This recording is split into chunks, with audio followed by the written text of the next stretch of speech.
Cette semaine à l'épisode, on reçoit Mélissa Normandin-Roberge, une entrepreneure à succès.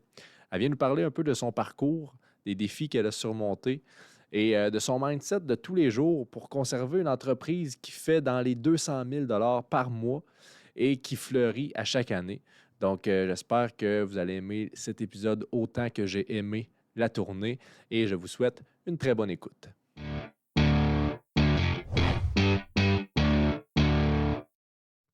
Content de te recevoir, Ben merci de vraiment. l'invitation. Vraiment content d'être ici. Ça fait plaisir.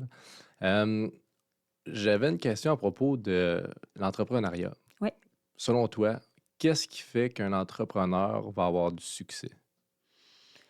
C'est un paquet de circonstances, en fait, mais le plus gros morceau de l'entrepreneuriat, c'est la résilience, c'est la persévérance, selon moi, parce que tu as beau avoir les meilleures idées du monde, tu as beau avoir même des fois, c'est de l'investissement que tu peux avoir dès le départ, ceux qui sont chanceux là, d'avoir ça. Mhm.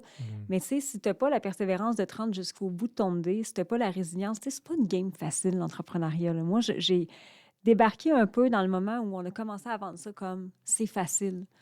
Tu as juste à te lancer, tu vas voir ta minute. Là. C'est vraiment des montagnes russes que tu choisis consciemment. Tu sais, moi, je dis que c'est pas facile, mais en même temps, je ne ferais rien d'autre de différent parce que pour moi, l'entrepreneuriat, c'est une façon de vivre, c'est une façon de m'exprimer totalement. Mais si tu n'as pas la résilience et la persévérance, je ne sais pas si tu peux arriver vraiment à te déployer complètement. Puis c'est sûr que à travers les années, ce que je me suis rendu compte, c'est à quel point plus tu vas accorder du temps à ton évolution personnelle, plus tu vas travailler sur toi, travailler sur tes forces, mais travailler sur tes faiblesses aussi, plus tu vas faire grandir ton entreprise. Puis je pense que ceux qui vont le faire davantage consciemment, puis tu sais, la majorité des entrepreneurs qui ont du succès, puis on parle des bigs, là, tu sais, vraiment des bigs, genre Oprah Winfrey ou des Tony Robbins de ce monde, c'est des gens qui ont accordé des heures et des heures et des heures à leur développement personnel, qui ont permis, en fait, de grandir, qui ont permis de libérer des croyances négatives, des croyances qui empêchent la progression. Puis ce travail-là, il est un peu requis, il est un peu, en fait, obligatoire, parce que Mhm. si tu ne sais pas qui que tu es, ben bonne chance. Dans le monde de l'entrepreneuriat, c'est toujours une game de savoir c'est quoi tes connaissances, dans quoi tu es bon, c'est quoi ta zone de génie qui va te permettre après ça de déléguer, qui va te permettre d'aller là où tu veux. Mais au départ, si tu n'as pas la persévérance puis que tu abandonnes rapidement, je suis pas sûre que tu peux faire long feu en entrepreneuriat. Mhm. Persévérance, résilience Oui, et développement personnel oui, en cours de route. oui. Est-ce que tu penses que la persévérance, la résilience peut se développer aussi en cours de route ou faut que tu aies déjà une certaine... euh, tu l'aies déjà en toi au Mhm. départ? Bien, moi, je pense qu'il y a vraiment deux sortes d'entrepreneurs. Il y a les entrepreneurs qui sont entrepreneurs nés. Puis moi, je constate que j'en fais partie. J'ai toujours été entrepreneur toute ma vie. Puis les entrepreneurs qui le deviennent. Euh, Ce qui veut donc dire que le courage et la résilience puis la persévérance, tu l'as ou tu l'as pas, je ne suis pas certaine. Je pense que tout le monde, à quelque part, peut choisir ça. Mhm. Et c'est là la nuance, en fait. C'est que la persévérance, pour moi, c'est pas un trait de caractère, c'est un choix que tu fais à tous les jours. C'est le choix que tu fais de continuer, c'est le choix que tu fais d'avancer, c'est le choix que tu fais de te relever. Puis la résilience, bien, c'est à toutes les fois que tu vas manger des claques à la gueule. C'est un méga beau prétexte pour apprendre la résilience, pour apprendre que tu es peut-être plus forte que tu penses. Fait que la résilience, je pense que ça vient avec le fait de tomber. Et en entrepreneuriat, ben, tu peux tomber plusieurs fois. En théorie, Mhm. plus tu tombes, plus tu deviens résilient. Ça, je pense que ça s'acquiert. La persévérance et le courage, selon moi, c'est un choix. Il y en a qui naissent persévérants davantage, qui ont plus ça en eux, mais au final, ça reste un choix. Mhm. Puis c'est un choix qui vient selon quel... parce que moi, j'ai en tête la personne qui va être persévérante, Mhm. puis elle va continuer, elle va continuer, elle va continuer, malgré le fait que c'est peut-être pas la bonne voie qu'elle emprunte. Oui, Puis finalement, ça devient de l'entêtement. oui, Puis finalement, ça fait en sorte qu'à un moment donné, elle se dit, ben, c'était pas ça qu'il fallait que je fasse. Puis la vie m'a envoyé des signes, oui. mais je le voyais pas, tu sais. Mhm. C'est un choix, mais est-ce qu'il y a une partie aussi de conscience puis d'introspection, de me dire là, ça va mal depuis un Christy de bout, ça se Oui. peut-tu qu'il y ait un moment que c'est peut-être pas la branche pour moi, tu sais. Bien, la ligne est mince hein, tu sais, entre la persévérance puis justement l'entêtement, d'où la responsabilisation. Tu sais, tu parles d'introspection, tu parles de conscience, il y a ça aussi à développer. Moi, j'ai sincèrement l'impression que va au bout de ton projet, là. Va vraiment au bout de ton idée, va, du moins, fais tout ce qui était humainement possible. Si ça ne marche pas, là, tu l'as ton signe ultime, ça ne marche pas. Parce que je pense, encore une fois, ça, c'est un mythe de l'entrepreneuriat. On nous a fait croire et on entend plusieurs fois depuis quelques années, en fait, que tout le monde peut être entrepreneur. Et je ne le pense pas.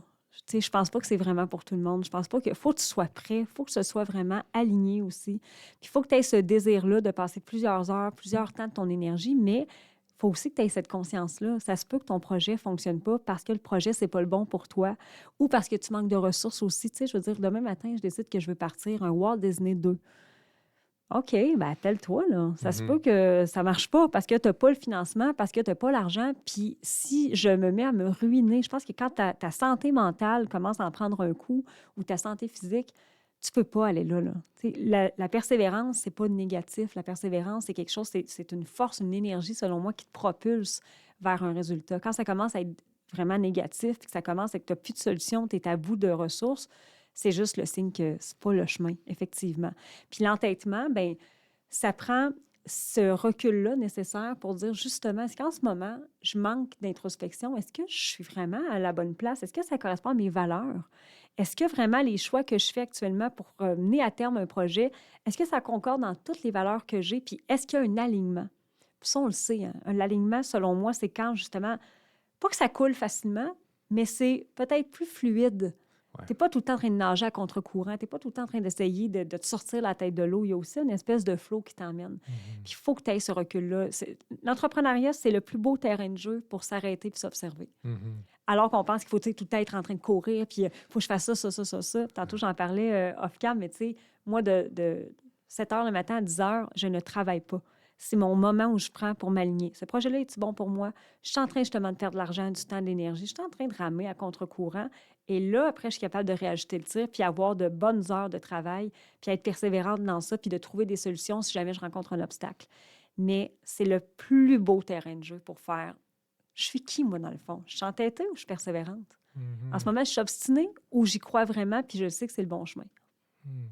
Oui, parce qu'on entend souvent l'importance de travailler sur l'entreprise. Il faut travailler Oui, pas juste dans son entreprise, mais sur l'entreprise. oui, Mais c'est hyper important de travailler sur l'entrepreneur qui s'occupe de l'entreprise, oui. comme tu l'as dit. Puis tu en as parlé, puis un peu là, de ce que tu fais le matin, mais tu as parlé aussi de développement personnel, que c'est important Mhm. de faire du développement personnel. Ça ressemble à quoi, toi, ton développement personnel? Comment que tu t'occupes de tout ça? Ça vient comment? C'est quoi tes stratégies? Ça passe par tout, hein.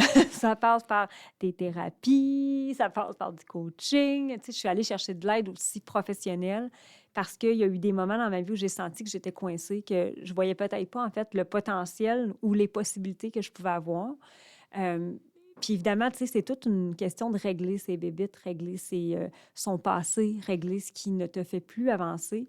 Mais au quotidien, moi, ça se traduit par écrire ma vision le plus souvent possible, écrire ce que je veux, écrire ce que je vois pour le futur, écrire ce que j'aime actuellement dans ma vie, puis ce qui me fait vraiment vibrer, écrire ce qui est aligné aussi. Est-ce que cette action-là que j'ai faite hier est alignée avec ma valeur de respect, avec ma valeur de liberté, avec ma valeur de plaisir? Puis quand je sens que ce n'est plus ça, bien, je vais rectifier le tir. Je vais rectifier en me disant, OK, ça fait plus partie pour l'instant de ce que j'ai envie d'expérimenter.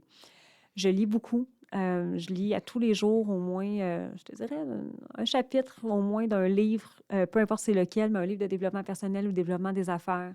J'écoute des podcasts. Moi, j'ai coupé beaucoup dans ma vie, tu sais, tout ce qui est je sais pas que je le fais jamais, mais tu sais, Netflix et des séries télévisées, c'est très rare que je vais écouter ça parce que j'ai vraiment envie de mettre de bonnes choses dans ma tête. Mhm. Puis de plus en plus aussi, tu sais, c'est peut-être pas du développement personnel, mais en même temps un peu, c'est tout ce que je consomme au quotidien, tu sais, fait que tout ce qui est la nourriture, comment je m'entraîne, comment je bouge mon corps, c'est vraiment des choses qui sont tellement importantes pour moi parce que, puis tu sais, j'ai fait cette prise de conscience-là un jour, si je vais pas bien, mon entreprise va pas bien.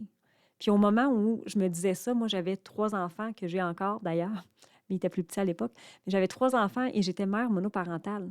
Je ne Mhm. pouvais pas me permettre de mal aller. Je ne pouvais pas me permettre de manquer des semaines parce que je ne vais pas bien psychologiquement ou je ne vais pas bien émotionnellement. Fait que j'ai vraiment mis plusieurs choses en place qui, aujourd'hui, sont encore là. Puis je te dirais encore plus maximisées aujourd'hui. Euh, j'ai vraiment pris conscience, en fait, de comment on est le véhicule de bien des affaires. On est le véhicule de notre entreprise, on est le véhicule de notre famille, parce que si nous, on est heureuse, je parle pour les mamans, bien, nos enfants le sont aussi. Puis on est le véhicule de notre entreprise très souvent aussi.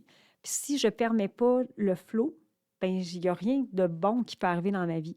Fait que ce que je consomme au quotidien pour ma tête, pour mon corps, pour mon esprit, c'est devenu vraiment important. Fait que j'essaye le plus possible de ne pas avoir de mauvaises vibes dans ma vie et ça passe parce que je lis, avec qui je suis, ce que je vais manger au quotidien, l'eau que je vais boire, les fruits et légumes que je vais manger. Fait que tout ça dans le but d'essayer d'optimiser le plus possible mon véhicule, ma vitalité. Mhm. Puis ça me fait penser à quelque chose qui, quand tu me dis, je fais attention à ce que je mets Mhm. dans mon esprit puis à ce que je consomme. J'en parlais avec Rebecca tantôt, puis je veux savoir ce que tu en penses. Là. Ça n'a pas nécessairement rapport, là, mais c'est, tu sais, les nouvelles, Oui. ce qu'on se fait dire à tous les jours, qu'est-ce qui se passe dans le monde. D'une part, ça fait un bout que moi et Rebecca, ben, on a mis ça de côté, puis Oui. on les écoute plus parce que c'est du négatif tout le temps, puis Oui. on part notre journée dans Christy, ça va mal, le monde. Oui. Mais d'un autre côté, il y a une culpabilité de genre, c'est-tu correct? Ou on devrait s'informer de ce qui se passe? Tu Oui. sais, là, il y a la guerre, là, puis Mhm. on sait pas trop c'est quoi qui se passe, puis moi, je m'informe pas plus qu'il faut, mais je devrais-tu être plus au courant? Je devrais-tu aller chercher plus d'informations? Est-ce que c'est de pas... justement, est-ce que c'est d'être égoïste, de dire, moi, je vais m'occuper de ce qui va bien, puis ce qui va mal, je Oui. le laisse de côté?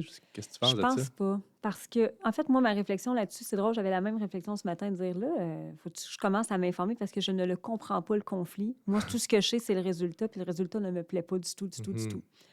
Maintenant, j'ai une phrase qui, moi, revient tout le temps, c'est quand tu sais pas quoi faire, contribue. Est-ce que le fait de m'informer sur absolument tous les détails va me permettre d'élever mes vibrations, d'élever mon positivisme, d'élever ma joie de vivre? La réponse, c'est non. Est-ce que j'ai besoin de tout comprendre le conflit? La réponse, c'est non. Est-ce que j'ai besoin d'être sensible à ce qui se passe? Ça, absolument. Est-ce que j'ai besoin de faire du déni sur ce qui se passe? Pas du tout. Ça va pas bien dans le monde pour plusieurs raisons, puis pour plusieurs facteurs dont je n'ai absolument aucun contrôle. Le seul contrôle que moi, je peux avoir en ce moment, c'est du moins élever mes propres fréquences puis essayer d'être bien dans mon environnement pour avoir un impact sur les autres. Ça, j'y crois encore une fois. Puis c'est tellement cliché. Tu sais, on est tous interreliés. Puis si Mhm. nous, on a un effet, ça va avoir un effet sur un autre. Mais c'est ma conviction à moi pour le moment. Donc, si je vais super mal, puis tu sais, c'est drôle, tu parles de couper les nouvelles. J'écoute plus les nouvelles depuis des années. Je ne suis plus capable de faire ça. Et j'ai remarqué que ça avait un impact aussi sur ma Ça fait du famille. bien. Tu sais, c'est aussi con là, que moi, je tripais sur les films d'horreur dans la vie. Genre, j'ai toujours aimé ça. Là. J'étais ado, j'adorais les films d'horreur, j'avais hâte du prochain film d'horreur qui sort. Aujourd'hui, je suis plus capable d'écouter ça. Je suis plus capable, ça ne me fait pas de bien en dedans de moi. Puis je Mhm. voyais la suite après, tu sais, j'étais plus irritable, j'étais plus stressée, juste parce que je venais d'écouter un foutu film d'horreur qui n'est pas vrai, là, tu sais. Mhm. Et j'ai l'impression qu'en ce moment, ben, l'horreur qui se passe dans le monde, ça existe. Je pense que le beau égoïste, ce serait de faire, ben non, qui s'arrange avec leurs troubles. Ça, c'est égoïste. Le beau qui m'appartient, c'est, ben moi, Mélissa Normandin-Robert, je ne peux pas vraiment changer en ce moment ce qui se passe dans cette guerre-là. Par contre, personnellement, je peux peut-être prier pour cette guerre-là, je peux peut-être essayer d'avoir de bonnes énergies, je peux peut-être essayer de savoir un peu ce qui se passe, mais pas trop. Juste comme, voici ce qui est. Maintenant, j'ai pas besoin de savoir tous les détails, j'ai pas besoin de savoir combien il y a d'enfants qui vont mourir, j'ai besoin de savoir, en fait, de réconcilier ce qui est en train de se passer dans ma propre vie pour ensuite avoir peut-être un impact sur d'autres. Mhm. Et comment on fait pour changer les choses dans le monde? Tu sais, il y a une phrase qui dit tout le temps commence par être le changement que toi-même tu vas voir dans le monde. Mhm. Ben, est-ce que moi, je peux ramener un petit peu plus de paix à l'intérieur de ma propre vie? Tu sais, avant d'aller commencer de m'occuper de la paix, de ce qui se passe là-bas, est-ce que moi, je suis en paix avec tout le monde autour de moi? Est-ce que moi, je suis vraiment en paix avec beaucoup de situations? Est-ce qu'il y a des gens à qui je n'ai pas pardonné, sur qui je pourrais peut-être me concentrer?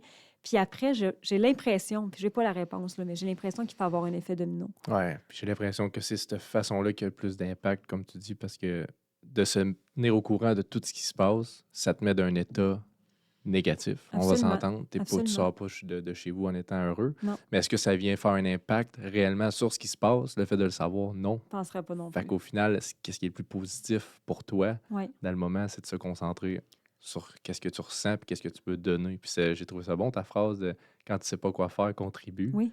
Très fort. Bien, souvent, en ce moment, tu sais, il y a un contexte économique aussi qui n'est pas facile. Là. Moi, je travaille avec des entrepreneurs, des femmes entrepreneurs, puis j'en ai pour qui sont super en croissance, puis qui n'ont pas d'impact en ce moment sur leur vente. Et j'ai l'autre côté, c'est vraiment là, blanc ou noir. J'en ai qui sont sur le bord de la faillite, j'en ai que leur entreprise va fermer, j'en vois dans mon groupe qui ne sont pas mes clientes et pour qui ça va très mal.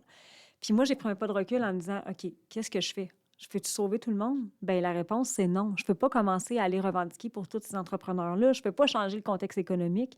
Si tu ne sais pas quoi faire, contribue. Fait que moi, j'ai décidé d'organiser un sommet gratuit avec plein d'entrepreneurs, avec plein de gens que j'aime pour essayer de trouver des solutions avec des fiscalistes, des avocats. Puis c'est là que j'ai l'impression que je peux peut-être servir et peut-être aider la situation. Mais tu sais, moi, personnellement, je ne peux rien faire. Mhm. Ça ne peut pas être dans ma cour, ça ne peut pas être sur mes épaules, sauf que je peux du moins prendre ma responsabilité puis de contribuer à la hauteur de ce que moi, je peux faire. Fait que dans tout ce qui se passe actuellement au niveau économique, au niveau politique, si tu ne sais pas quoi faire, contribue. Va Mhm. aider, va écouter justement quelqu'un, peut-être du Québec, qui connaît ou que sa famille est en Palestine. Puis écoute-la, sincèrement, parce que cette personne-là doit avoir la difficulté en ce moment. Tu sais, juste ça, ça peut déjà permettre d'élever un peu plus la fréquence puis d'élever un peu plus l'humanité dans laquelle Mhm. on vit. Mhm. Puis tu parles du contexte économique. Mhm. Qu'est-ce que tu conseillerais à un entrepreneur qui est dans ses débuts, puis qui est dans ses débuts en ce moment, Mhm. justement? Qu'est-ce que tu lui conseillerais pour continuer dans son entreprise? Mais moi, je n'ai pas de boule de cristal. Tu sais, évidemment que c'est dur de prédire ce qui va se passer. Ce que je sais, par contre, c'est que quand il y a eu des gros, gros, gros contextes économiques difficiles, de grandes crises économiques, il y a beaucoup d'entreprises qui sont nées de ces crises-là. Parce qu'elles se sont adaptées, puis elles ont regardé le marché en faisant, je pense que ça, il manque de quelque chose, puis je pense qu'on va essayer d'y aller. Puis quand on regarde historiquement, il y a plein d'entreprises qui se sont renouvelées aussi. Tu sais, Starbucks, c'est renouvelé pendant une crise économique. C'est là qu'ils ont pivoté leur modèle d'affaires. C'est là qu'ils se sont transformés en coffee shop un petit peu plus de luxe. C'est là qu'ils ont décidé d'axer encore plus sur l'expérience client.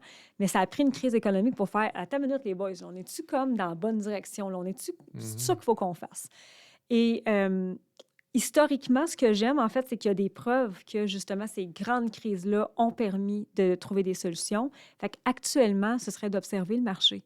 Comment les gens consomment? Est-ce qu'ils consomment la même chose qu'il y a 2 ans, 3 ans, 4 ans? Qu'est-ce que les gens veulent?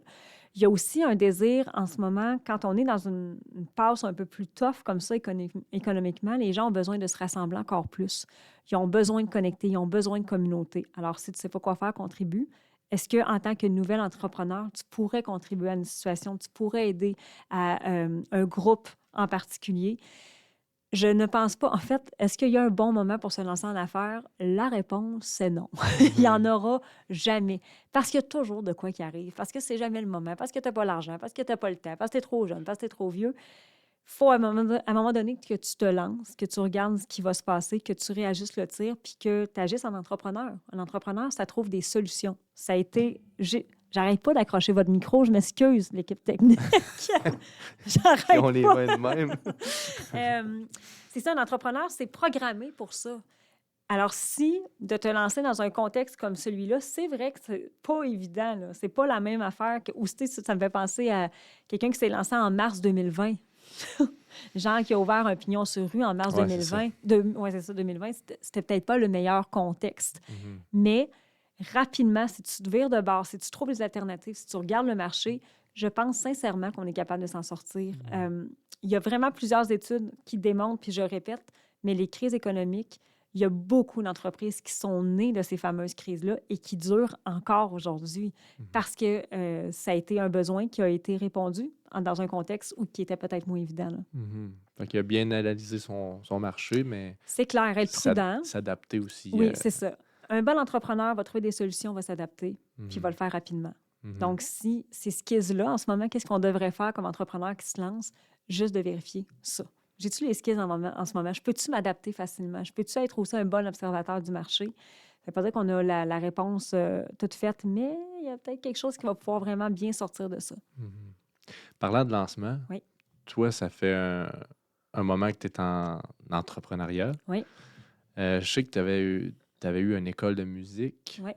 Comment ça s'est passé? Est-ce que c'est ta première entreprise, ça, ou Oui, c'est ça ma débutait première avant? OK. entreprise. Oui. Ça fait Euh, combien de temps? Moi, ça fait 21 ans, mon petit gars, que je suis en entrepreneuriat.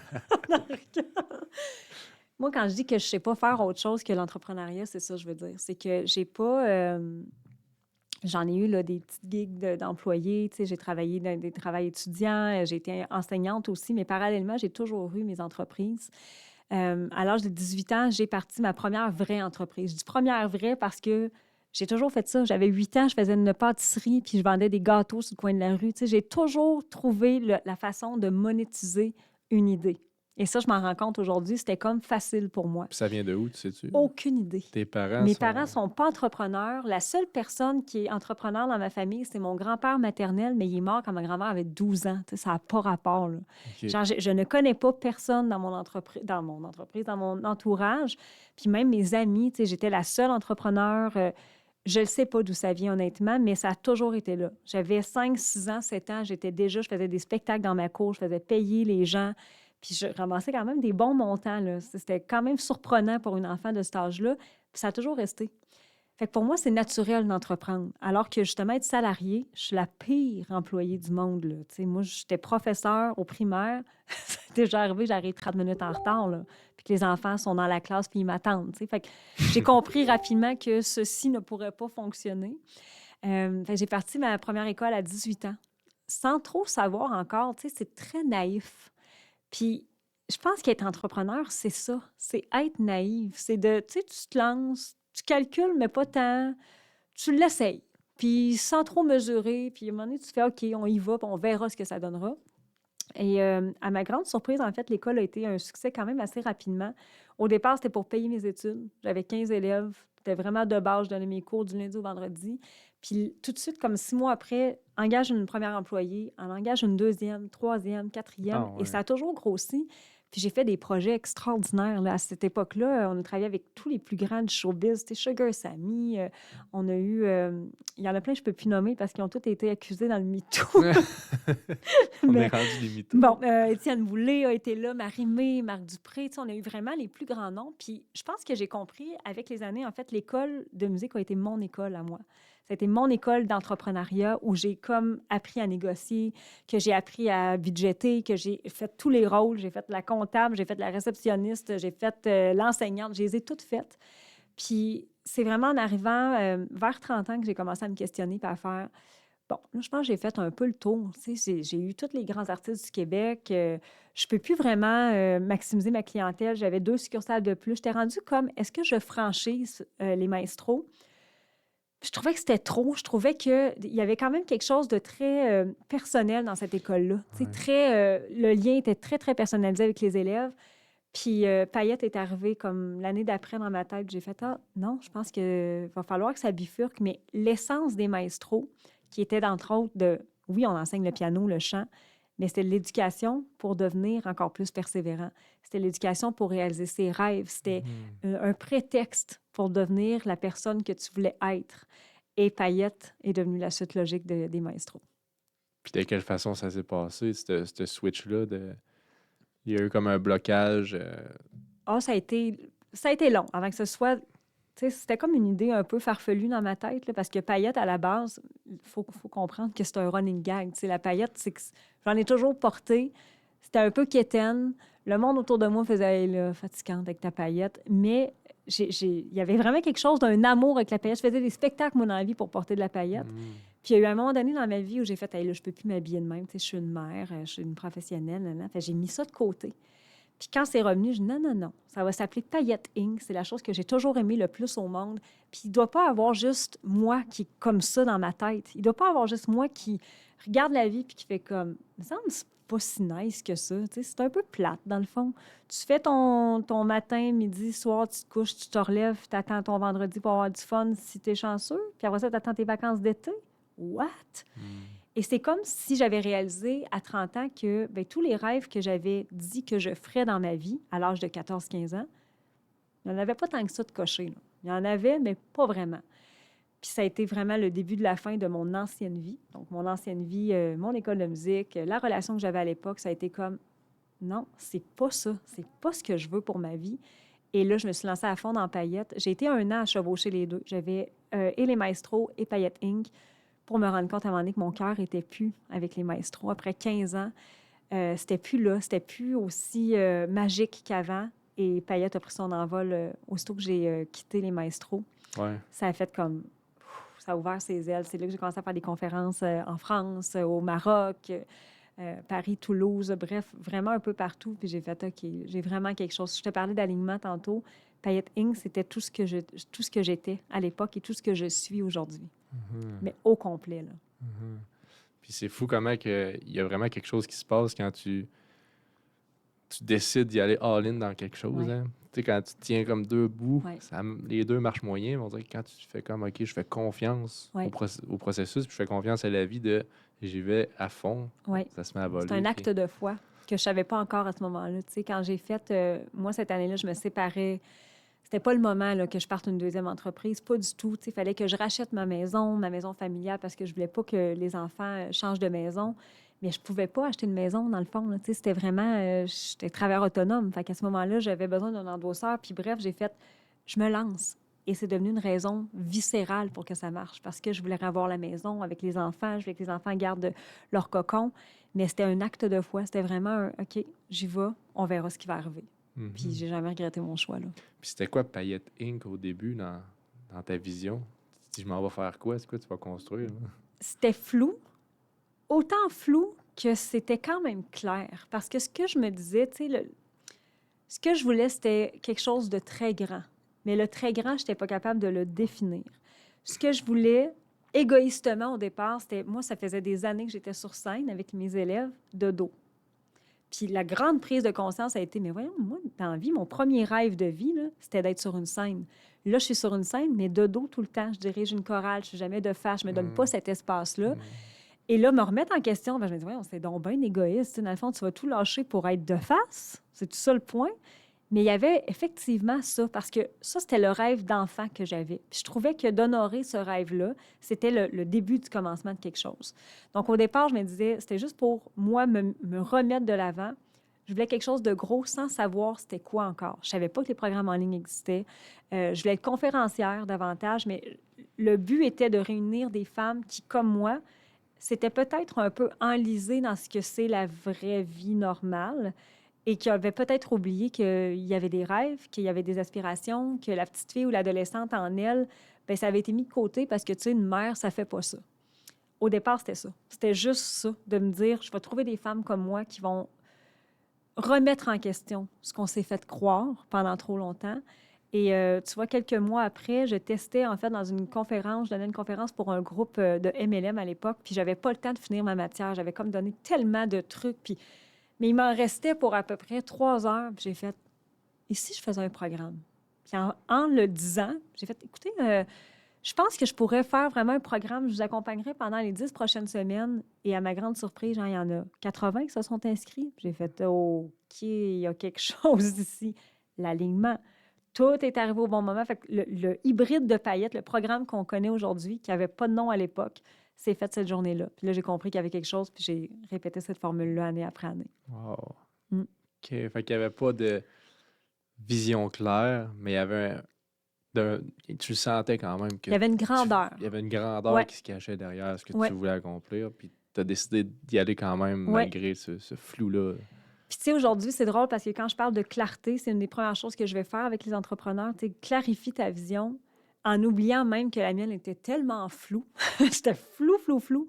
Mais ça s'est clarifié avec le temps. Puis, la façon qui a le plus aidé, en fait, à clarifier, c'est à toutes les fois que je suis revenue à mes rêves. Toutes les fois, je suis revenue à qu'est-ce que Mélissa, 8 ans, rêvait, qu'est-ce que Mélissa, 12 ans, rêvait, qu'est-ce que Mélissa, 15 ans, rêvait. Ben, elle rêvait de faire des spectacles en France, elle rêvait de parcourir le monde, elle rêvait d'être avec ses amis, elle rêvait d'avoir du plaisir, elle rêvait d'écrire, elle rêvait de chanter, de parler. Qu'est-ce que je fais aujourd'hui? Tout ça. Mhm. C'est vraiment ce morceau-là qui, je pense, nous aide à clarifier ce qu'on veut parce qu'on ne se trompe pas quand on est enfant. On n'a pas encore le jugement, on n'a pas encore, on n'a pas entendu que c'était impossible. On a comme l'espèce de pureté de ce qui pourrait être le grand rêve de notre vie. Puis là, en te le disant, j'ai comme un immense frisson, mais de revenir à ça, tu sais, d'enlever les couches de tout ce que tout le monde nous a toujours dit que ça ne marchera pas, puis il faut que ça soit sérieux, puis fais ci, puis fais ça. Quand tu reviens à ça, là, c'est la pureté. Là, c'est la connexion à exactement ce que tu souhaites. Évidemment, avec de la maturité, avec de la sagesse, mais il y a un petit fond de Mhm. toi petit, là, D'où l'importance du développement personnel. de se Quand, connaître. quand tu arrives à une impasse de croire que c'est impossible, de Oui, croire que tu peux pas le faire, oui, c'est qui te dit oui. que c'est ça? Quand est-ce Qu'est-ce que qui tu fait l'as que tu acheté? Oui. crois à ça, tu sais? Cette croyance-là est arrivée quand dans ta vie? Ouais. Parce que ton enfant de 4 ans, il croyait à ça, tu sais? Non. Non. Fait qu'il y a quelque chose qui s'est passé pour que ça Oui, soit là, tu sais. absolument. Puis ça, c'est important d'aller voir. Oui. OK, je trouve ça vraiment cool. Puis aujourd'hui, Payette, ça ressemble à quoi? Eh boy, Payette, c'est un grand terrain de jeu. Moi, c'est dur de la déterminer. Puis, tu sais, je parle d'elle, c'est une personne à part entière. Payette, elle a une âme maintenant qui est indépendante de la mienne. À la base, notre grand core business, c'est qu'on crée des programmes de formation en ligne pour entrepreneurs, mais pour les femmes aussi. Mais ce serait tellement réducteur, puis c'est tellement plus juste ça, Payette, parce qu'on a maintenant des événements. On a des événements en Europe, on a des événements ici, des événements de réseautage où les femmes vont vraiment se connecter. On produit des spectacles, on produit des web-séries, on produit du contenu sur les médias sociaux. On a maintenant une division dans laquelle on produit d'autres entrepreneurs ou d'autres personnalités qui veulent avoir leur entreprise. Fait que Payette, c'est le plus beau comparatif, en fait, qu'on peut faire, c'est un peu comme Disney pour adultes. Il manque juste les parcs d'attractions, mais c'est vraiment un environnement où on peut avoir des spectacles, où on peut avoir des films pour réfléchir, où on peut avoir des produits dérivés, où on peut rencontrer les princesses de Disney, vraiment les experts dans le monde paillettes. C'est au-delà de tout ce que j'ai toujours souhaité, en fait. Je pensais jamais que ce serait aussi grand que ça. Tu sais, maintenant, on collabore avec... c'est les grands noms qui viennent nous chercher. Là. Tu sais, moi, je suis mentorée par Daniel Lamarre du Cirque du Soleil. Puis, sans faire du name drop, là, mais tu sais, c'est vraiment de grandes personnalités québécoises qui viennent participer à ce monde-là. Je dirais que Payette, c'est un monde parallèle, justement, dans lequel ce que la société pense et dit, c'est peut-être pas ce que nous, on pense en tant que femme, en tant que mère, puis qu'on n'a peut-être plus envie d'entendre non plus. Fait que c'est un lieu où on s'est réfugié, mais où on est totalement consciente et qu'on a envie de changer les choses dans le vrai monde. Qu'on a envie de re-questionner l'école, qu'on a envie de re-questionner la façon de faire au niveau de la justice, qu'on a envie de re-questionner l'ambition féminine aussi, puis qu'on a envie de, je te dirais, de faire revivre beaucoup l'esprit de sororité. Tu sais, les femmes, on est habitué de se juger, on est habitué depuis qu'on est petite de critiquer, de détester l'autre, de la jalouser, alors que j'ai l'intime et ferme conviction que si on s'aime davantage comme femme et qu'on évolue dans un safe space, on va avoir beaucoup plus de respect pour les autres aussi. Puis ça, c'est comme un de mes plus grands souhaits. Tu sais, les guerres de filles, c'est lourd, là. Je sais que tu n'es pas une femme, là, mais c'est lourd sur un moyen temps de se faire détester par d'autres femmes. C'est la pire des choses, je trouve, pour une femme, sérieusement, d'avoir ces critiques-là parce que c'est méchant, tu sais. Alors que dans Payette, on essaie vraiment de renverser ça, d'essayer de comprendre pourquoi est-ce qu'on agit comme ça, pourquoi est-ce qu'on est jalouse de quelqu'un qui a du succès, pourquoi est-ce que, peut-être que ça n'a pas été normalisé, le succès des femmes, peut-être que l'ambition n'a pas été normalisée, peut-être que le fait de remettre en question c'est quoi une bonne mère, ça n'avait pas été tant que ça remis en question. Fait qu'on essaie vraiment d'aller aborder ces questions-là, mais à travers des différentes plateformes, à travers des programmes, à travers des discussions que les femmes vont avoir aussi entre elles. Puis ça fait combien de temps que ça émerge puis ça grandit comme ça? C'est drôle que tu dises le mot émerge parce que c'est la thématique de notre prochain lancement. C'est vrai? Oui, c'est très drôle. C'est un mot qu'on n'utilise pas beaucoup. Ça va faire, en fait, en janvier, ça va être la cohorte 9 qu'on lance.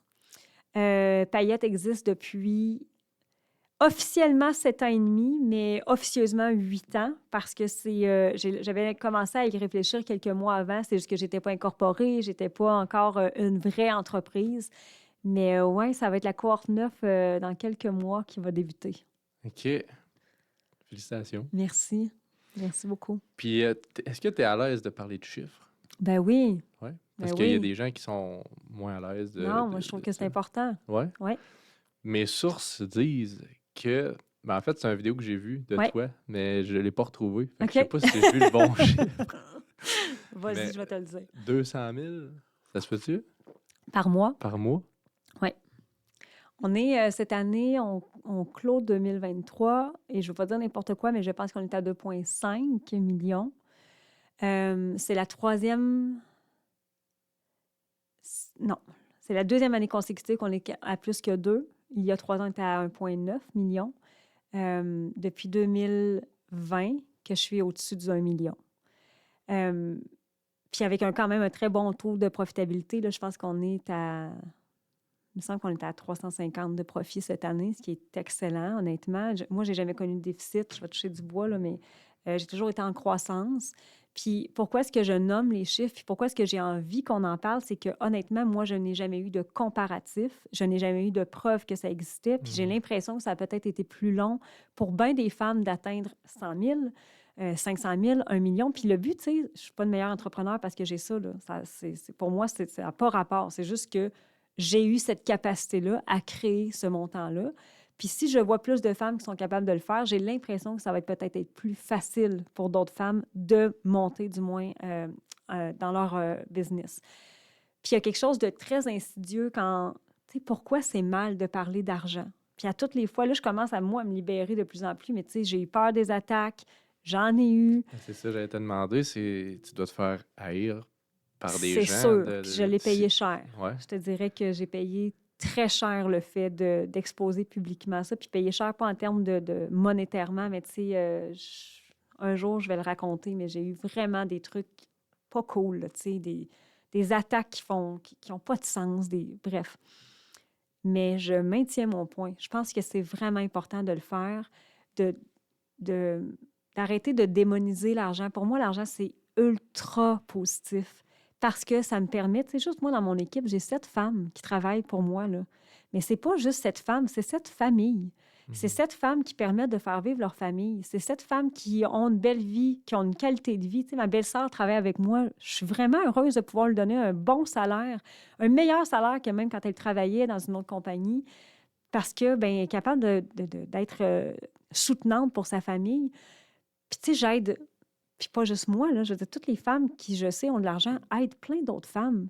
C'est avec l'argent aussi qu'on contribue, c'est avec l'argent qu'on aide, c'est avec l'argent qu'on est capable de soutenir une société.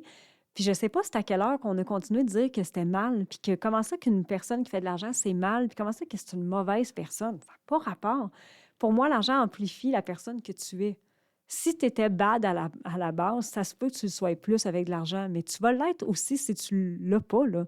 Tu sais, moi, la pire phrase que je peux entendre, l'argent ne fait pas le bonheur. Ah, explique-moi ton point. Pas sûr de le comprendre. Parce que moi, je suis désolée, mais l'argent, depuis que j'en ai dans ma vie, je suis pas plus heureuse. Je l'étais déjà beaucoup. Mais j'ai pas eu vraiment de soucis, de stress avec mes factures, ce qui m'a enlevé beaucoup, beaucoup, beaucoup, beaucoup à l'époque où j'étais monoparentale. Là, je te dirais que ça m'angoissait pas mal plus qu'aujourd'hui, ça peut m'angoisser. J'ai vu des couchers de soleil dans pas mal de pays du monde, puis à toutes les fois, ils sont beaux à Shawinigan Sud, là. Ils sont merveilleux. Mais à Hawaï, je te dirais que c'est un petit quelque chose encore plus exotique, tu sais. Encore une fois, si tu mises toute ta vie sur l'argent, là, tu vas être malheureux. Parce qu'avec qui tu la partages? Avec qui est-ce que tu l'investis, cet argent-là? Est-ce que c'est au détriment de ta santé, au détriment de ton couple, au détriment de tes enfants? Tu sais, dans la sphère de la vie, là, il y a la famille, il y a le temps pour toi, il y a ton temps professionnel, il y a tes amours, il y a tes enfants et il y a l'argent. Si tu focuses juste sur tes enfants, tu perds ton chum probablement, tu perds probablement des belles occasions d'avoir des amis, tu perds ta carrière. Si tu focuses juste sur ta carrière, tu perds aussi tout le reste. C'est la même affaire, mais c'est un tout. Fait que oui, je suis prête à prendre les flèches, je suis prête à prendre ce qui vient avec. En fait, je vais dire, j'étais prête. Là, je pense qu'il est temps qu'on change le narratif. Quelqu'un qui fait de l'argent, c'est quelqu'un qui fait de l'argent, point final. Il n'y a rien en dessous de ça. Puis si la personne le fait de façon malhonnête, ce sera son problème. Mhm. Comme dans n'importe quoi, de toute façon. Il y a des bonnes personnes, il y a des mauvaises personnes. En fait, il y a des... C'est pas vrai. Il y a des personnes qui prennent de mauvais chemins, tout court. Mhm. Moi, la seule conscience que je veux avoir par rapport à l'argent, c'est de, premièrement, être dans la gratitude. J'ai pas envie de devenir ingrate, puis de toujours rechercher le plus, plus, plus, sans aimer ce qui est déjà là. Fait que oui, je la veux, la croissance. Puis oui, j'aimerais avoir une entreprise à 5 millions. Mais j'apprécie aussi ce que j'ai actuellement. Puis je suis tellement fière de ce que j'ai bâti. Donc, d'apprécier ce qui est là, puis que ce ne soit pas à la recherche d'eux au détriment d'eux. C'est pas vrai que moi, je vais sacrifier mon couple ou mes enfants parce que j'ai envie de faire plus. Puis c'est pas vrai que je vais négliger mes amis que j'aime parce que j'ai envie de faire plus. Puis c'est pas vrai que je vais piler sur quelqu'un parce que j'ai envie de faire plus. Je vais le faire dans les règles de l'art, puis selon mon alignement, puis ce qui est important pour moi. Puis ce que j'aime avec les chiffres que tu as nommés, c'est Oui. la stabilité derrière ça, parce Mhm. que dans notre domaine de l'accompagnement, il y en a qui ça va vite, Oui, puis haut, mais ça redescend aussi vite, oui. puis aussi bas que c'était, tu sais, puis ça varie beaucoup. Comment tu expliques ça, cette durabilité-là dans le temps, puis cette stabilité-là de revenus? Ben c'est clair que, tu sais, tout le côté business est super important. Puis je pense que c'est ça parfois qui manque à ceux qui vont se lancer dans, par exemple, de l'accompagnement. C'est qu'on va être axé beaucoup sur notre accompagnement, ce qui est évidemment important, mais on oublie tout le reste. Tu sais, une entreprise, c'est... tu joues pas, là. Tu as du fun, mais on joue pas, là. On revoit les fondations, on voit ce qui peut être délégué, on voit ce qui peut être optimisé. Il faut que tu t'assoies avec ton fiscaliste, il faut que tu regardes où est-ce que tu perds de l'argent, il faut que tu regardes c'est quoi tes investissements du moment.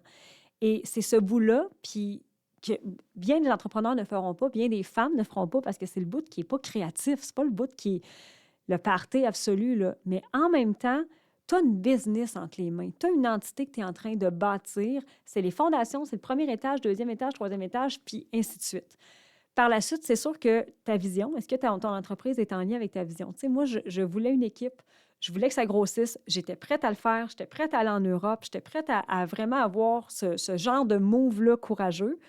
Es-tu prêt à le faire? Parce que ça se peut que non aussi. Puis ça se peut que tu n'aies pas envie de gérer une équipe. C'est normal, puis c'est correct. Puis il n'y a rien, en fait, il n'y a pas d'entreprise meilleure qu'une autre. Ça dépend de ce que toi, tu veux dans ton entreprise. Puis, Ben, moi, je te oui, coupe ici. Tu dis, vas-y. es-tu prêt ou prête à le Oui, faire? Comment tu sais si tu es prêt ou prête à faire ça? Parce que moi, j'ai l'impression qu'on n'est jamais, tu sais, dans des gros moves, oui, des gros choix de vie, on ne se sent jamais nécessairement 100% prêt parce non. qu'on va le devenir avec le temps, on va se développer avec ci, avec ça. Mais il y a quand même un degré de cohérence avec toi puis d'être prêt, Oui. j'imagine. Mais comment tu détermines ça? Encore une fois, c'est de se connaître. C'est-à-dire, moi, je sais que je ne pourrais pas être une employée parce que je ne suis pas une bonne employée. Quand je me suis posé la question, est-ce que je veux que mon entreprise grossisse? Je veux-tu une équipe? Je pense que c'est la première question qu'on veut se poser. Je veux-tu une équipe? Puis en termes de clients, je veux-tu 1000 clients? Si la réponse est Hell yeah, j'en veux 1000, parfait. Es-tu prête à être vue par 10 000 personnes? Euh, j'ai vraiment pas envie d'être vue par plus que 10 personnes. Oublie ça d'abord. Mais c'est correct que tu sois vu par 10 personnes puis que tu aies 10 clients par année. C'est correct aussi. Je pense que ça, là, je vais parler vraiment pour moi. Là. Moi, j'ai un âme très artiste puis j'ai un côté très business. L'âme artiste n'a pas peur, elle, d'avoir 1000 personnes dans une salle puis d'avoir 500 000 personnes un jour sur ses médias sociaux. Ça a toujours fait partie de moi. Chose que j'ai mis bien de côté longtemps, mais ça fait partie de moi. Le côté business regarde le désir de l'artiste puis va faire OK. Fait que ça veut dire que tu veux une salle à 1300 personnes. On se connaît, là. Je sais que tu vas vouloir descendre du plafond, faire ci, ça. Est-ce que je peux le soutenir financièrement? Est-ce que dans ma business, prendre le risque de voir un événement à 300 000 pour un événement, ça fait-tu du sens? Oui, parce que c'est aussi ça que je veux. Puis ça, c'est vraiment là la discussion que tu dois avoir avec toi-même, de dire, OK, au final, là, dans ma vie, je veux-tu avoir accompagné 10 personnes par année et ça me convient? Oui. Moi, je veux-tu une équipe un jour? Est-ce que je rêve d'avoir un bureau avec des équipes, avec des gens qui travaillent? La réponse, c'est oui. Parfait. Ça veut dire qu'on va faire les actions qui vont être alignées vers ça. Fait que moi, quand j'imaginais mon entreprise de rêve, bien, je voyageais, j'avais de gros événements, j'avais une équipe qui se réunissait pour travailler. Tu sais, le côté vraiment femme d'affaires, de partir avec ma petite valise puis de pouvoir conquérir le monde, ça faisait partie de ce que moi, je voulais. Mais parce que je me connais. Ben, c'est ça, j'ai une question encore plus piquée, Oui. justement. Comment tu fais la différence entre ce que tu veux et ce que tu penses ne pas vouloir, mais ce qui est au final un blocage? Tu sais, parce qu'il y en a des gens qui font comme me faire voir par 10 000 personnes, impossible parce que là, j'ai juste ça, je suis stressé. Tu sais. Oui. Mais est-ce que c'est parce que tu veux pas ou c'est parce que tu n'es pas en mesure de le faire là, mais il y a un pas à faire puis un développement à avoir pour t'y Oui. rendre? Tu sais? C'est où C'est la une bonne différence? question. Encore une fois, là, c'est sûr que là, je parle pour moi. Tu sais, j'ai un côté très introspectif, puis j'ai un côté extraverti que je sais que j'ai, que je ne peux pas taire. Il faut vraiment se poser la question parce que souvent, et j'en ai vu plusieurs qui ont essayé des fois de monter, je ne vais pas dire des copies de paillettes, là, mais tu sais, qui ont essayé de faire un peu ce que je faisais, mais ce côté artiste-là, ils ne l'ont pas.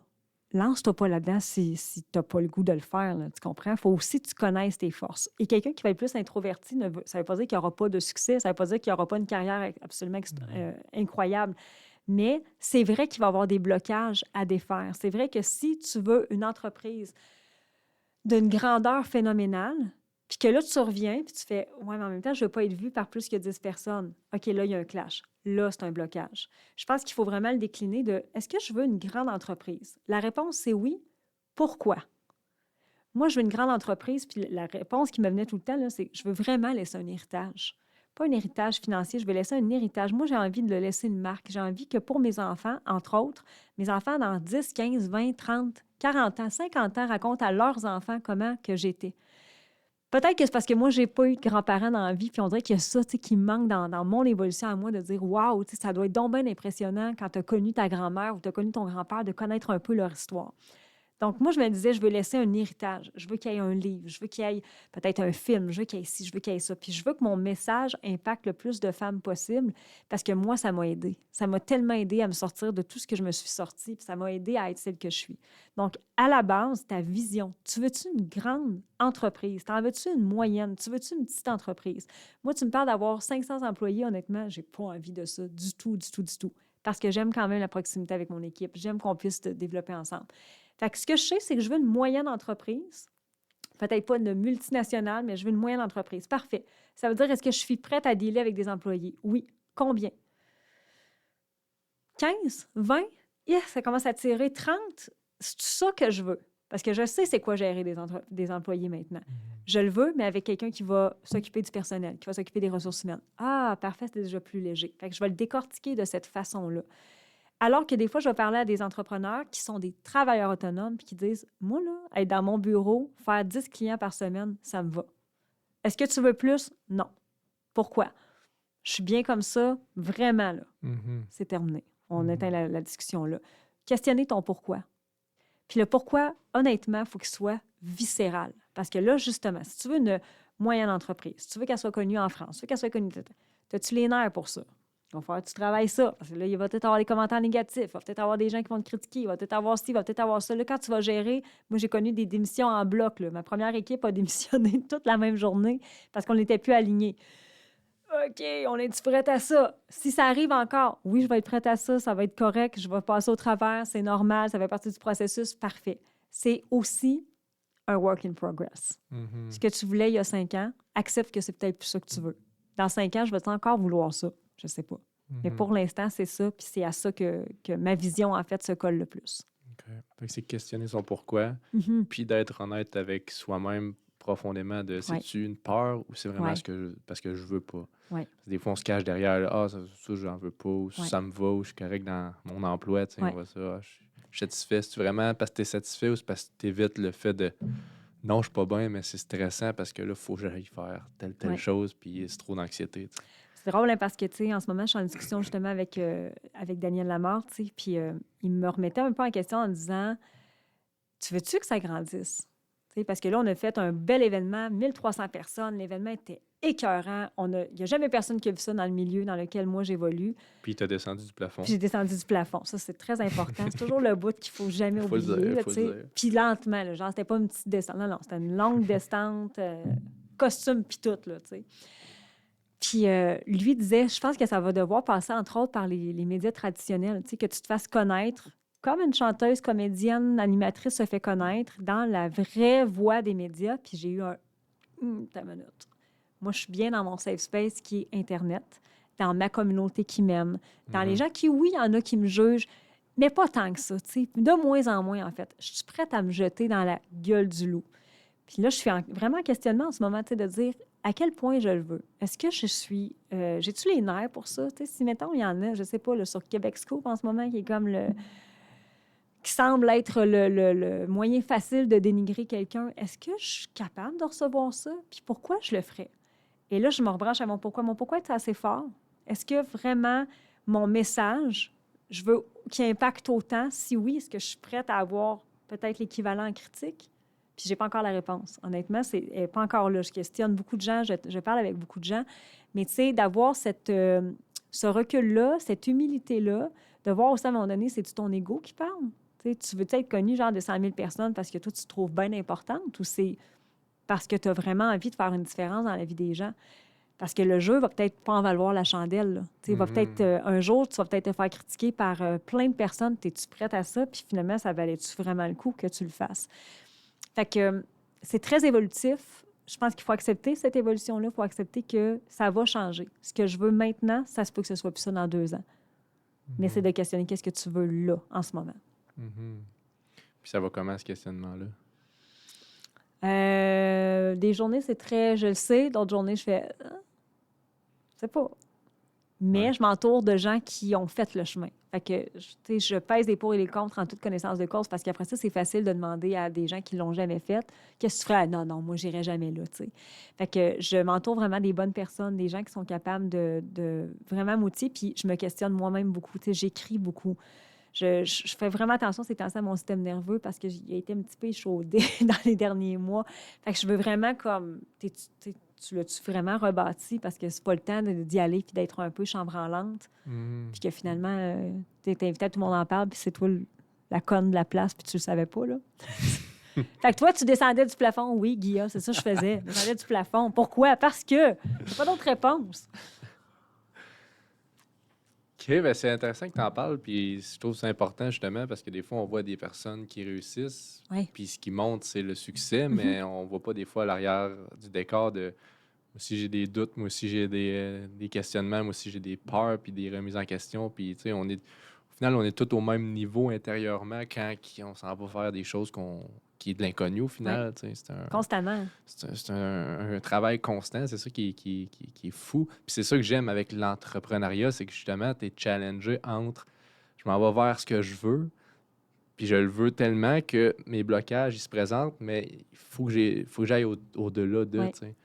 La zone de confort est pas suffisante parce Non. que ma vision, je l'ai, tu sais, puis c'est puissant, tu sais. Oui, absolument. Puis tu sais, c'est drôle, hein, parce que on pense justement que, tu sais, je faisais un sondage hier sur Instagram, puis je disais, si vous aviez à mettre de la magie dans votre vie, qu'est-ce qui manque en fait pour mettre de la magie dans votre vie? Puis la principale réponse qui venait, c'était l'argent. Ah, si j'avais plus d'argent. Mais tu sais, quand tu es rendu à un chiffre d'affaires de 2,5, là, t'es encore les peurs, là. Moi, j'ai pas la peur de tout perdre parce que je me dis, regarde, je vais trouver une autre idée, tu sais. Moi, maintenant, mon stress financier, c'est que j'ai 7 personnes à ma charge. Je peux pas me permettre d'abandonner. Puis je peux pas me permettre de faire, hey, cette semaine, ça me tente pas. Parce que j'ai 7 personnes qui attendent leur chèque de paie, puis je connais leurs enfants, puis je connais leur famille. Fait que, veux pas, tu veux pas te mettre cette pression-là, mais elle existe aussi. Fait que c'est pas vrai que peu importe à quel niveau que tu es, puis un niveau, tu sais, pour moi, c'est très hiérarchique, là, mais peu importe où est-ce que tu es dans ton développement, bien, il y a toujours une nouvelle peur qui se présente. Quel privilège! Parce que plus tu as des peurs, plus tu as de la résilience, plus tu as du courage, plus tu passes vers l'avant, plus tu Ouais. grandis. Ouais. Mais parlons-en justement, là, tu vis un certain succès. La pression du succès, comment tu deals avec ça? Tu as l'air de. Tu en parles ouvertement, il y a une Oui. conscience là-dessus, mais as-tu déjà eu des moments de genre, OK, là, je réussis, ça va bien, mais j'ai du monde à ma charge, j'ai du monde qui compte sur moi, il y a une business qui se tient, j'ai un château à payer Oui. aussi, tu sais. C'est quoi, comment que tu as dealé avec ça? Ça s'est-tu bien fait facilement? Oui, mais tu sais, ça existe encore. C'est sûr que c'est là, c'est toujours, est-ce que le prochain lancement, les gens vont s'en aller? Est-ce que je vais encore être... Tu sais, moi, j'ai eu très longtemps peur d'être la saveur du mois. Là, ce que je sais maintenant, c'est que non, ça n'existe plus. Le nom de paillettes est fait, mais je ne prends rien pour acquis. Puis jamais je vais prendre quelque chose pour acquis parce que c'est un privilège. Je me ramène à ça, en fait, tout le temps. C'est un privilège que j'ai de pouvoir le faire. C'est un privilège que j'ai d'avoir des clientes. C'est un privilège que j'ai d'avoir une équipe. Je m'excuse encore On est rendu habitué. pour le bruit. Ça, je veux pas que vous enleviez ça au montage, là. Mais non, Ça, vous gardez ça, on OK? va monter le son pour que Regarde. ça pop. Je vais jouer une tonne, OK? Après ça, je continue ma... OK, vas-y.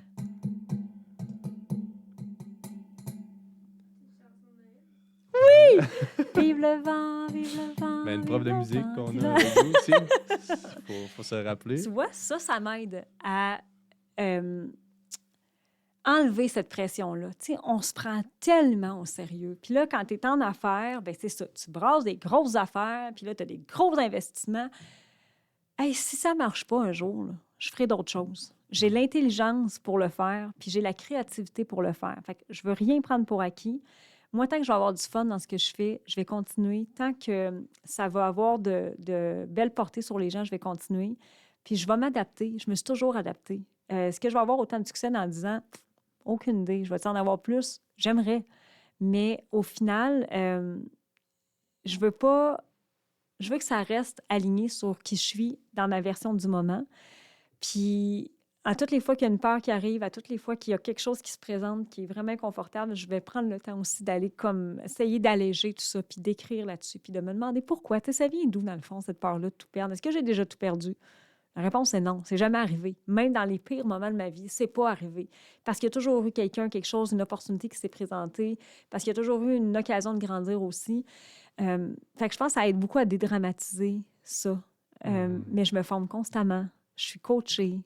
Ça ne veut pas dire que c'est un gage de succès, là. Sauf que je fais tout ce qui est humainement possible, ce que je te disais tantôt, pour essayer que ça fonctionne dans tous les sens du terme. Puis, tu sais, redéfinition, c'est quoi le succès? Ma version du succès en ce moment, c'est ça. Est-ce que ça va être la même chose dans 5 ans? Je ne le sais pas. Moi, il y a 4 ans, quand il y a eu 300 personnes qui se sont inscrites à Payette, c'était mon succès. Là, en ce moment, c'est plus. Il y a ça aussi, tu sais. C'est quoi le succès? C'est-tu d'être heureux? C'est-tu de faire assez d'argent pour payer tes comptes? C'est-tu d'en faire un peu plus? C'est-tu d'avoir 7 employés? C'est-tu d'en avoir 2? Redéfinis ton succès, je pense que tu trouves ta réponse aussi. C'est quoi le succès, selon toi? En ce moment, je te dirais que le succès, c'est de te lever le matin en étant vraiment heureuse de faire ce que tu t'en vas faire, puis de te coucher le soir en se disant « Wow, j'ai été payée pour faire ça. » C'était ça ma journée. Le succès, c'est... je suis dans une phase créative absolument incroyable ces temps-ci, puis je trouve que ça, c'est une grande part du succès. En fait, je suis tellement privilégiée d'être créative comme ça. Je remercie beaucoup l'univers entier de me donner cette faculté-là. Tu sais, le succès, au final, c'est... As-tu écouté This Is Us? Non. OK, bien, je vais te dire la scène finale, je m'excuse. Okay, mais la scène finale, elle meurt. Tu sais, c'est la maman qui meurt entourée de ses 3 enfants, puis on revoit sa vie, puis on revoit, il y a des discussions qui sont tellement incroyables. J'ai braillé dans cette série-là en me disant, moi, là, si au final de ma vie, mes 3 enfants sont autour de moi, et il est un peu, là, je vais être émotive. Si mes 3 cocos sont autour de moi en disant qu'ils ont eu la meilleure mère du monde, qui leur a montré le plus beau chemin au monde, bien moi, ma vie, ça va avoir été un succès. Puis ça passe par tout ce que je fais actuellement. Tu sais, je veux qu'ils soient fiers de moi, je veux qu'ils se disent t'as quelqu'un, ma mère. Fait que si j'ai la scène finale de This Is Us, je pense que ça va être un succès. Très beau. Ouais. On en a une avec nous en plus. En plus, fait qu'elle en entend studio. tout ça. Un beau moment. Ouais. Qu'est-ce que tu dirais à la petite, à la petite Mélissa qui débute dans le monde des affaires? Tu lui dirais quoi avec la sagesse que tu as aujourd'hui? Si tu fais bien de suivre ton cœur, tu fais bien de suivre ton intuition, laisse-toi pas démolir par les gens qui ne croiront pas en toi. Tous tes rêves qui sont complètement fous, ils vont tous se réaliser un après l'autre. Fait que ça va, là. T'es pas folle. Ça va très bien. N'aie pas peur de cette folie-là. C'est pas mal celle qui va faire en sorte que tu deviens la femme que t'es. Oh. Très beau. J'ai des questions à rafale pour terminer. On braille plus, là, OK? Ben, tu peux brailler encore. Question à rafale, puis j'y retrouve. Puis ça, c'est tu réponds si tu en as envie. OK. Si tu veux, on peut passer. Parfait. La première question, je vais les poser quand même, là, mais as-tu des enfants? J'ai 3 beaux enfants, mais moi, j'ai 2 enfants et un adulte. Je suis la mère d'un adulte de 18 ans, peux-tu croire? Comment on se sent? On se sent mitigé. On se sent fier, mais on se sent aussi comme, pardon, je peux pas être la mère d'un enfant, mais en même temps, je suis comme, est-ce que tu connais American Pie, fait les graduations? Ouais. Moi, je suis comme la maman de Stifler dans Les Amis de mon enfant, fait que je me rends un peu fière. Je connais pas assez ça pour te dire oui. Tu écouteras la référence, tu vas voir, tu vas tout comprendre. OK. Vin blanc ou vin rouge? Je bois plus. Ah ouais, c'est vrai? Ça fait, écoute, c'est pas vrai, je bois pas complètement, j'ai pas arrêté complètement, fait que j'aurais à te répondre vin blanc. Mais depuis mai, en fait, j'ai fait un 30 jours pas d'alcool qui a perduré. Fait que je bois une petite affaire de vin une fois de temps en temps pour... j'ai plus envie de donner ça à mon corps. T'as pris goût à la sobriété constante. Oui. Sinon, je t'aurais dit champagne. Le champagne, tu sais, j'y pense encore, puis je suis comme... Mais j'ai trouvé des belles recettes de mocktail en ce moment. C'est comme poison pour moi. Je veux pas... je buvais pas beaucoup, mais c'est comme quand j'ai commencé à lire là-dessus, j'ai fait... Pourquoi on fait ça? Oui, il y a de quoi des nouvelles études aussi qui ont sorti. Oui, c'est pourquoi on est en train de s'empoisonner puis qu'on se pose pas de questions. Fait que, bref, je bois de l'eau puis du café décaf et des fois du lait avec de la cannelle dedans. C'est festif. Très, très festif. Tu te lèves à quelle heure? Une semaine sur deux, 7h15, l'autre semaine, 6h30, parce que j'ai un coco à besoin particulier qui demande à ce que je sois là à 6h30. Mais sinon, 7h15, c'est pas mal mon heure tous OK. les matins. OK. Puis tu te couches à quelle heure? Hey, environ? là, je m'en viens vraiment ma tante, mais je me couche comme à 10h alors que j'étais quelqu'un qui se couchait à minuit. OK. Je sais pas ce qui se passe avec moi, là. Depuis que je bois de l'eau, là, Ah ma ouais. vie a changé, ouais. Du comme l'eau, plate. L'eau plate. 10h, je taboute. Ben, je peux pas te contredire là-dessus. On s'est couché à 8h hier. Ah, bon, tu vois, puis vous êtes Mais tout jeune. ouais, OK, mais ça là, va. c'est pas nécessairement conseillé, là, mais en tout cas, il fait noir de plus en plus tôt. C'est de plus en ça, plus tôt, fait l'affaire, oui. que- la journée où tu as fait le plus d'argent en une journée, puis combien? Oh, hey, je pense que c'est en... Je pense que c'est en 2022. On a eu une journée à 350 000. Quand même. Ouais, c'était quelque chose. Cette journée-là, je vais être quoi? Voyons, moi, avant, je gagnais 40 000 par année. Dans mes années d'école de musique, Uh-huh. là, mon salaire personnel, j'étais comme, c'est une joke, ils viennent de faire ça. Ouais, 350 000. C'est en 2022, je pense que c'est 2022. On se sent comment après une journée comme ça? Euphorique. Mhm. Euphorique, puis en même temps, hyper ancré. C'était comme, ah, ben, OK. Fait que, on continue. Ouais. C'était vraiment le What's Next qui est embarqué rapidement de faire, ah, c'est possible. Ah, ben, continuons. Mhm. Puis t'as-tu un genre de... Vu que là, c'est comme un hype un peu, là, Ouais. festif de shit, ça se passe. Les semaines où que c'est plus tranquille, tu sens-tu une baisse de motivation, une baisse d'énergie? Oui et non. Maintenant, je le sais, en fait. Tu sais, un mentor, je même, m'avait expliqué à l'époque, après des lancements, on est comme à... tu sais, la majorité des gens vont être du 7, 8 sur 10, le côté adrénaline.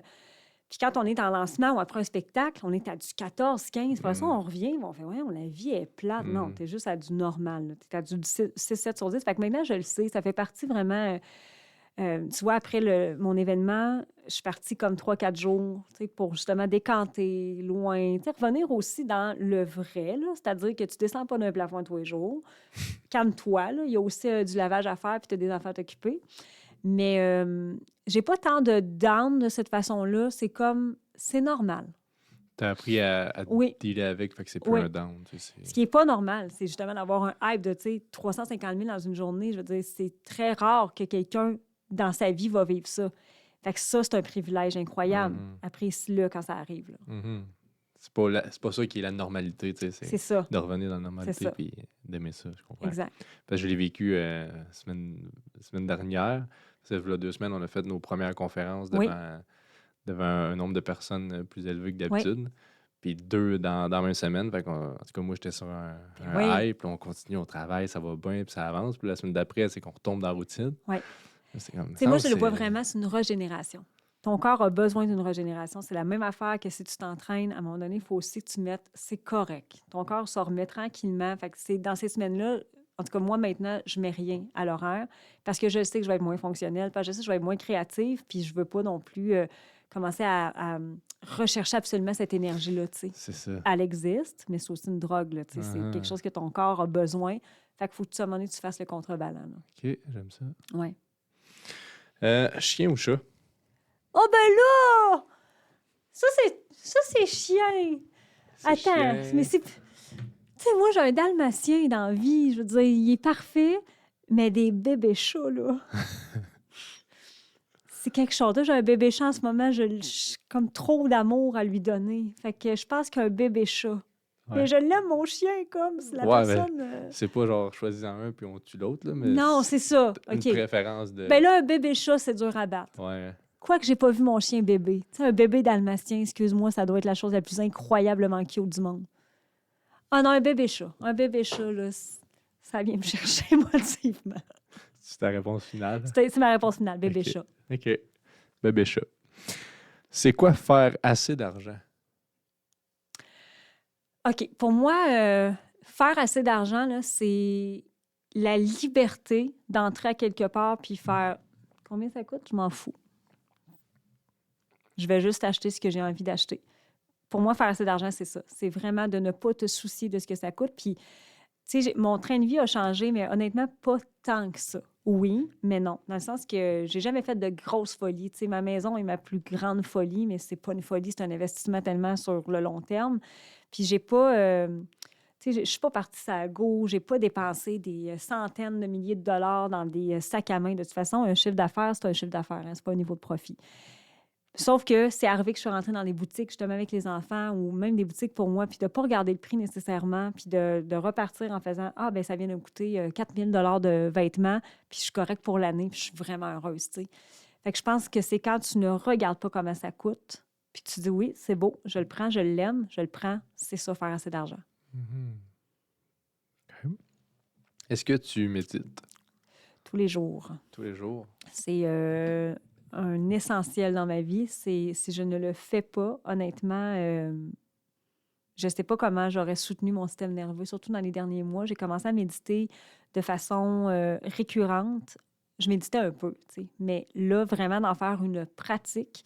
Depuis avril l'année passée, je n'ai jamais sauté une seule journée. Je médite le matin 20 à 45 minutes. Je médite le soir aussi. Je fais des marches méditatives. C'est vraiment devenu... Puis, tu sais, je suis quelqu'un qui est vraiment...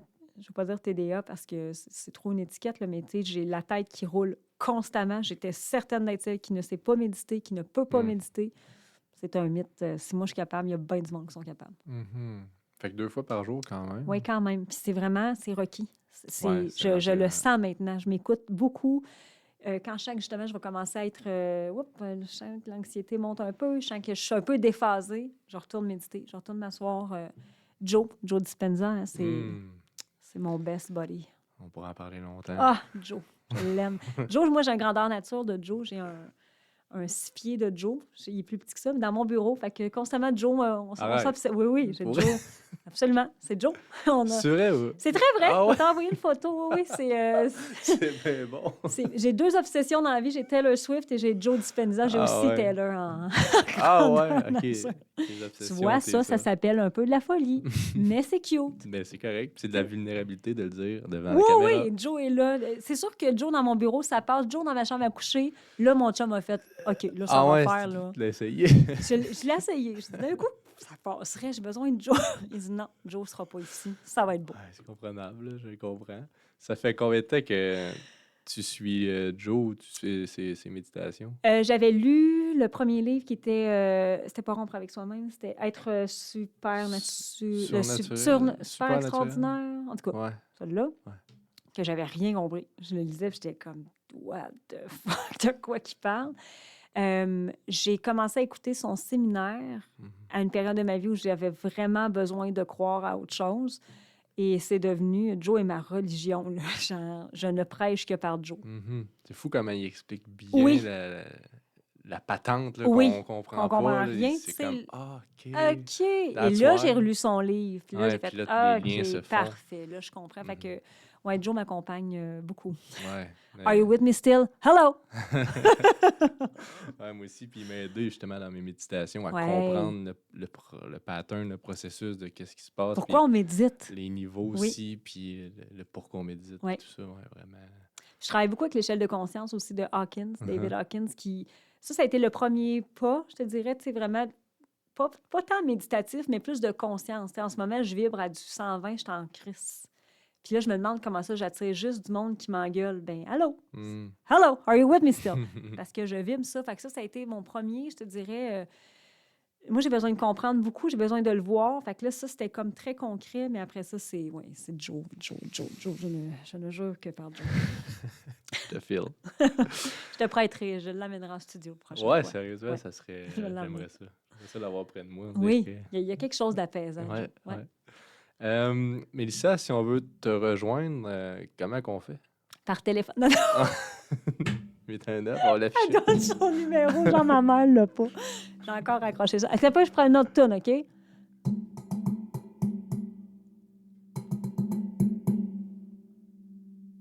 C'est quoi? Le petit Renault nez rouge, Oh. ah comme il était mignon. Il manquait de variation, mais c'est ça manquait qui de est variation. tough. Donc, sur Instagram, Mélissa Normandin-Roberge, Paillette Inc. aussi, YouTube, Paillette Inc. On est sur pas mal toutes les plateformes, autant mon nom que Paillette Inc. parce qu'il y a mon brand personnel, mais tu sais, j'alimente aussi Paillette et www.paillettinc.com. Et je pense qu'au moment où vous allez diffuser, on va être bientôt dans l'immersion Paillette, c'est-à-dire c'est une semaine gratuite dans le monde Paillette, de venir voir comment ça se passe, les enseignements, c'est quoi la communauté Paillette, parce que tu sais, au-delà de Mélissa, puis au-delà des programmes, c'est une communauté de femmes entrepreneurs de partout, en fait, partout en francophonie, qui se réunissent puis qui osent croire à autre chose. Fait que la communauté est extrêmement forte. Il y a des filles qui font de la business qu'avec des paillettes. Ils n'ont pas besoin d'autres clients, c'est juste à l'intérieur de Paillette Inc. Un énorme merci, Bien, merci Mélissa. à toi, merci à Merci. toute ton équipe aussi. Merci de ta présence, de ton partage. C'était vraiment, vraiment apprécié. Ça fait un bel épisode. Ça me fait plaisir, Merci. vraiment.